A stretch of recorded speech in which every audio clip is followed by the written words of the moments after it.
Gamertag Radio presents E3 coverage. Hosts Danny Pena, Paris Lilly, and Peter Toledo are direct from the convention center floor.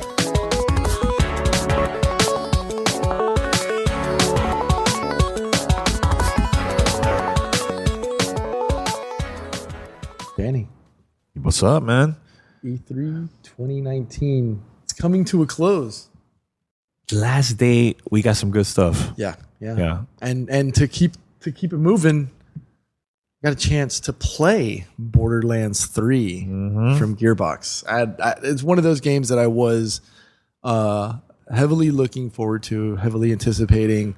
I know you had the appointment, so I knew it was going to get covered, but something came up. I think it was the Remedy Control. I was playing Control opportunity, and you were like, "Hey, I need you to cover." And I was like, "I got you, fam." Right, and so I ran over there, got to do the demonstration, and then jumped over and got I think it felt like 30 minutes of gameplay. It could have gone longer, but they kicked me out. What was it? Freedom? Like you do whatever you want? Yeah, or? literally exactly the way they that Pitchford and fam did the launch. The announce a couple of weeks ago where it was just like, okay, here's the game, bye.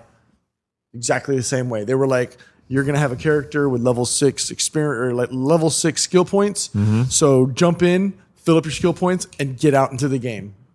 Just go out and do whatever you want. We're not going to restrain you. We're not going to hold you back. We're not going to tell you can only go into this one specific area. Play. And I think that was really, really cool from their part. So today they introduced a new character. Character name is Moze. Moze. It's a young female character that has a mech. Similar kind of like Diva in Overwatch.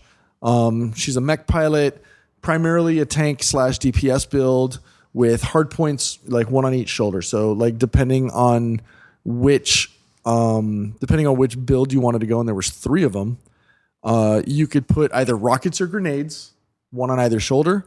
You could do, and that was the Demolition Woman skill tree. If you wanted to do the shield or retribution skill tree, that one was shield support melee type build.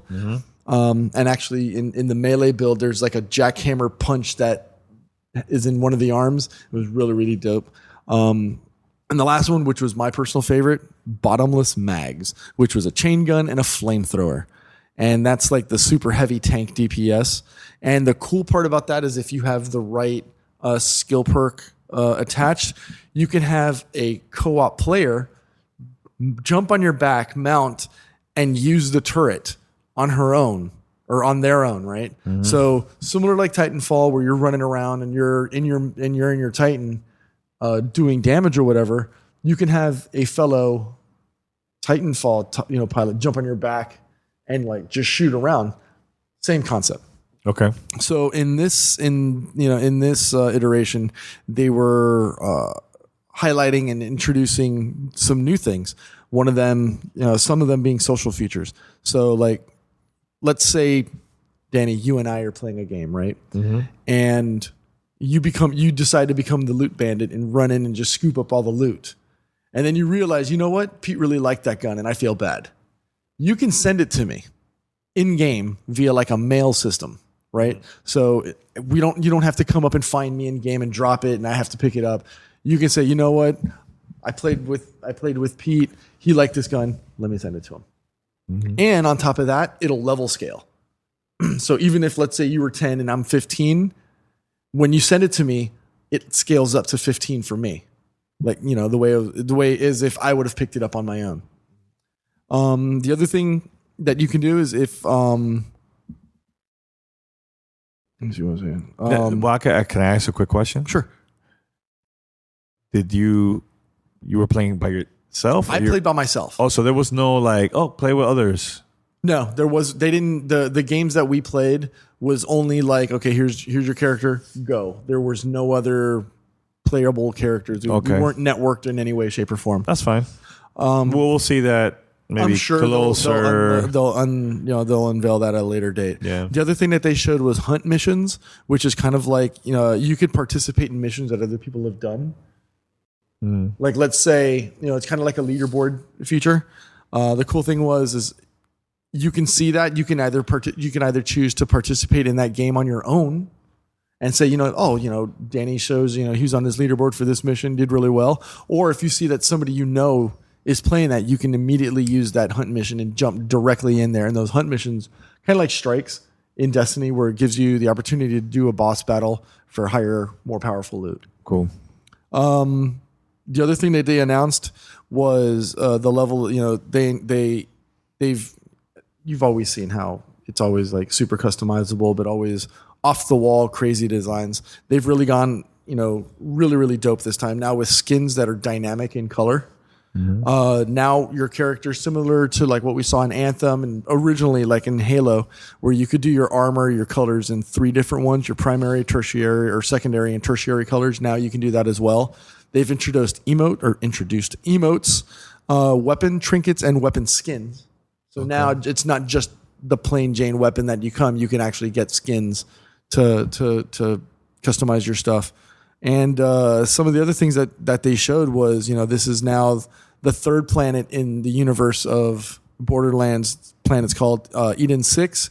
It's no longer like Pandora, where Pandora's like a desert type thing. It's more swampy, kind of like a jungly, swampy environment. Mm-hmm. They did highlight Tina. She's back. Oh, she's back. That's Tiny dope. Tina's back. That's dope. And then, on top of the regular animals fauna and stuff like that, there's dinosaurs and volcanoes. You like the environment where you were at playing? Because I don't know if this is the same one where they were showing from the reveal event. So in the reveal event, they showed a planet. I don't recall if it was Eden 6. It might have been because it looked similar. Mm-hmm. So if you saw what the planet looked like in the reveal event, it's very, very similar to that. They did not allow us onto Sanctuary 3. Oh, it was blocked? It was just, they just dropped us onto the planet. Mm-hmm. And they were like, go. Right? And so, I had, the gun that when it ran out of ammo, you threw it and it became a grenade. And that was really fun. I noticed my character had 3 guns. Really? And I don't remember if that was a thing in I thought it was only...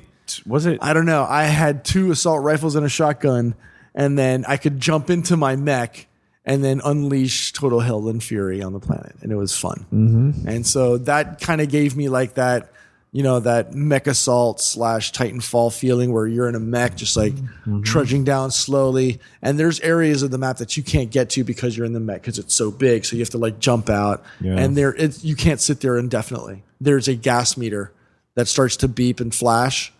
So like you can't just do the entire map in the mech. You have to get out, let it recharge its batteries / gas, and then go back into it and workshop. You play the previous all Borderlands games, probably, right? Yeah. So I know you're a fan, and it was like the first looter shooter? Yeah, that's the OG looter shooter. OG. I mean, and you can always say like, there's always like games like Diablo that focused on loot, but from a shooter, that was either first or third party or first or third person with a high focus on like looting and with some RPG elements. Yeah, this I consider Borderlands the OG. Diablo's good. Pioneer Star Alliance is another one that a lot of games got inspiration from that. But that's mostly because of the RPG factor. RPG, right? But there's loot. There's loot everywhere. So, overall, you enjoyed it. It was good. It's Borderlands. It's over the top, insane fun. The art direction is amazing as usual. It's what we expect from a Gearbox / Borderlands game, right?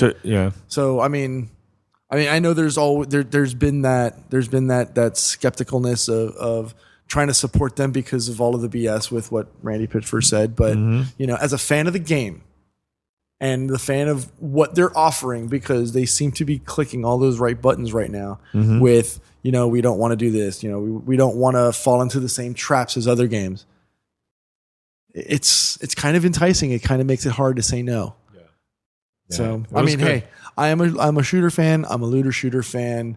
Borderlands is ticking all of the boxes for people that either are maybe or are already burnt out from games like The Division or Destiny and want another looter shooter to jump into. We know that the Borderlands storylines have always been amazing. They've always been well written and well acted. So you'll see me there. All right, cool. Well, thanks, Pete. No worries. All right, until next time.